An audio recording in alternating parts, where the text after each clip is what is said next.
कि समाज की नियमन और धारणा और समाज के प्रति चेतनता की बात करने से ज्यादा हम राजनीति और राजनीति में धर्म के लोग कैसे पहुंच जाए इसकी चेष्टा ज्यादा की जाती है। राष्ट्रवादी होने का मतलब हम यही समझते हैं कि जब तक यहां झंडे रखकर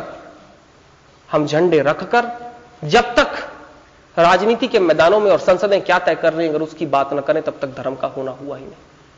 राष्ट्रवादी बनने का अर्थ हम ये नहीं समझ पाते जो विवेकानंद जी ने कहा था कि जिन जिन क्षणों से होकर, विवेकानंद जी से एक बार पूछा गया था अमेरिका में कि बताओ नेशनलिस्ट होने का भाव क्या है, तो बोले तुम समझ नहीं पाओगे,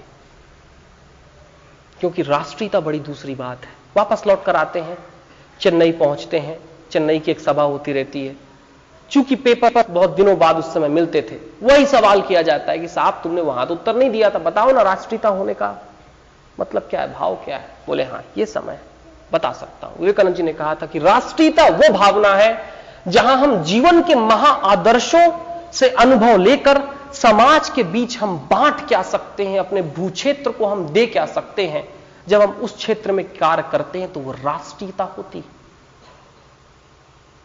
बड़ी महत्वपूर्ण बात कही थी, लेकिन भारत इसको रिपीट नहीं कर पाया। वो राष्ट्रवादी संत और विचारक की बात करता रहा, लेकिन राष्ट्रीयता और राष्ट्रवादी होने का अर्थ क्या है।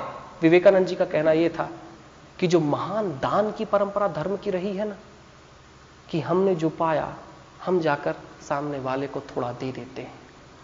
विवेकानंद जी वही बात कह रहे हैं कि तुमने जो महान जीवन के आदर्शों से जो पाया, समाज के बीच अगर थोड़ा बहुत दे दो तो तुम्हारी राष्ट्रीयता घटित हो गई। यह राष्ट्रवादिता है। इसकी बात हम कम से कम करते रहे।